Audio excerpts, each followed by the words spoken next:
Okay, so now that I have this power rule, I can quickly find the derivative or the slope of the tangent line for each function. And I'm going to go through some examples with you, and then your job will be to try some examples on your own and be ready to discuss things in class. So again, here's this notation. It says d dx x cubed. This says find the derivative. So this says find the derivative of this function x cubed, where x is the independent variable. I have a giant marker. We're going to change that. Okay, so I'm just going to rewrite so that it's easier to see. Find the derivative of x cubed. X is the independent variable. Well, based off my power rule, I would say 3 times my coefficient, which is 1, right? So my exponent 3 times 1, x to the 3 minus 1, or 3x squared. Okay? And that's it. I could run through the limit definition of a derivative to verify that this is the derivative, and I don't need to write anything else. Like, you could just write next to the equal sign, write d dx x cubed, and that equals 3x squared. So there's no extra notational pieces. I can just say this equals 3x squared. All right, if I take a look at b, technically the exponent on that t is 1. So look, it says d dt. Notice that the t here matches the independent variable in my equation. And the exponent on that t is 1. So I'm going to say 5 times 1, right? I'm going to multiply that exponent by 5. 5 times 1 is 5. T to the 1 minus 1. Well, again, I just need an equal sign. 1 minus 1 is 0. And any number raised to the 0 power, except 0, okay? Any number raised to the 0 power except 0 is 1, right? So a little side note, t to the 0 equals 1, and 5 times 1 is just 5. So what ends up happening is, when you have a linear function, this is a linear function, 5t, the derivative is just the coefficient. I'm going to say that again. When you have a linear function, 5t is a linear function. Okay, so the derivative of this 5t ends up being just the coefficient. All right, if I take a look at C, it says find the derivative of 9x to the 37th, where x is the independent variable. I would have to do, why do I have x to the 37th? Let's change this problem. That looks terrible. I apologize. We're going to do d dx of 9x to the 6th. That looks a little more manageable. Okay, oh my, Hassler. All right, so when I do this, again, I'm going to do 6 times 9, which is 54,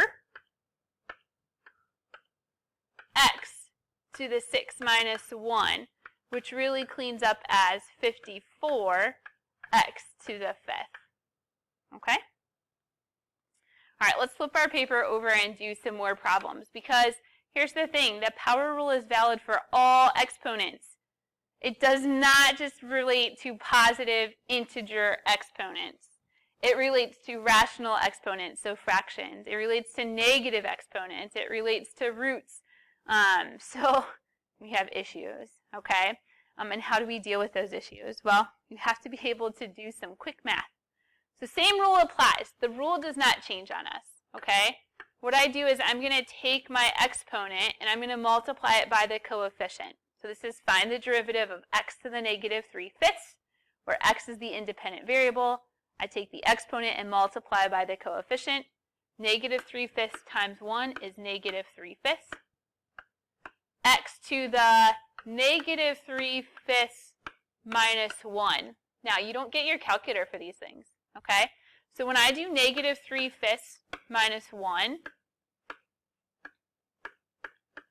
that's the same as saying negative 3/5 minus 5 over 5, right? You need that common denominator. And negative 3/5 minus 5 over 5 is the same as saying negative 3/5 x to the negative 8 over 5. So that would be my derivative. And we could verify that by doing the limit definition of a derivative, but I most certainly do not want to do that. Okay, so we won't.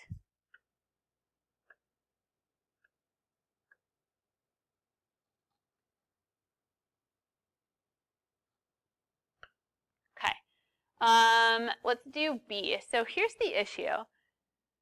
My power rule only applies when my variable is in the numerator. My power rule only applies when my variable is in the numerator. That means that I need to rewrite this. I need to rewrite this d dx. I've not taken the derivative yet, but I need to rewrite this so that I have a variable in the numerator. And yes, that means I need to rewrite this so that I have a negative exponent. I'm going to keep the 2 where it is. That stays in the numerator. I'm going to bring the variable up to the numerator by writing x to the negative 7th. And now I'm ready to take the derivative. 2 times negative 7 is negative 14. X. Negative 7 minus 1. Sorry, you hear the bell. Negative 7 minus 1 is a negative 8. This is my derivative. And we'll talk about in class about rewriting that so that I go back to having a positive exponent. We'll talk about that in class. Let's take a look at C. So in C, not only do I have a variable in the denominator, but it's also a root. And that poses a problem for me. So again, I'm not taking a derivative yet. Before I can take a derivative, I have to rework this so I have a variable in the numerator. The first thing I'm going to do is I'm going to say, well, x to the square root of x could be rewritten as x to the half. So anytime I have these roots, we have to use our root properties and rewrite with a rational exponent. I still cannot apply the power rule because I am not written with a variable in the numerator. And so I'm going to rewrite d dx. This becomes 1x to the negative half, right? I'm applying that rule from part B. And so now I am ready to take that derivative. So notice I still have this d dx notation until I apply the power rule. And now my power rule says that I'm going to multiply the coefficient, which is 1, times the exponent, so negative half. And I'm going to subtract 1. And again, subtracting 1 means I need a common denominator. Minus 1 means I'm going to subtract 2 over 2. That's going to give me a negative 3 over 2. And again, we will talk in class about how to rewrite that with a positive exponent and and a root. Rewrite that, okay? Oh, D is interesting. It says d dx of 18. Find the derivative of the number 18. Well, I don't even see a variable. Come on, Hassler. I don't even see a variable. I'm just going to rewrite this, d dx. I'm going to write this with a variable so I can show you guys what happens. If there is no variable, it's technically the variable to the 0th power, and I know it's the variable x because this tells me that my independent variable is x, okay? And again, I'm going to apply this rule. I've got to multiply my exponent by the coefficient. 0 times 18 is 0. Yeah, I could subtract 1 from the exponent, but guys, 0 times anything is just 0. And so here's the deal. Anytime I have a constant and I ask you to take the derivative of that constant, my answer is going to be 0. Always true. All right, so the last piece that I'm going to do with you before you try some on your own is write the equation of the line tangent to f of x equals 4x squared at x equals negative 1. So just a reminder, when we write the equation, it's y minus, f of negative 1 in this case, equals f prime of negative 1 times x minus negative 1, or x plus 1. So I got to fill in these pieces. All right, the first thing I have to do is figure out what my output is at negative 1. And then I also need to figure out what the slope of the tangent line is at negative 1. And I do not need to use my limit definition of a derivative to do that. Okay, so my ordered pair is going to be negative 1, f of negative 1.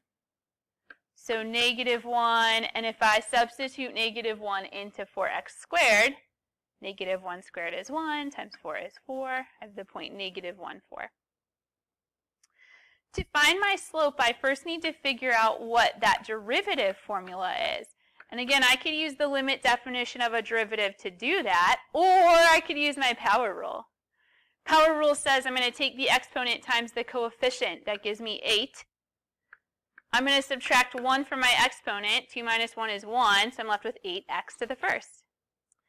And then I want to evaluate that slope specifically when x is negative 1. And I get negative 8. The slope of the tangent line when x is negative 1, drawn to the curve of 4x squared, is negative 8. Now I'm ready to go put these pieces in. I get y minus my y value, 4, equals my slope of that tangent line, negative 8, times x plus 1. All right, so your job is going to be to work through problem 6. You're going to post this to Classroom and then be ready to talk about it tomorrow. Thanks, guys.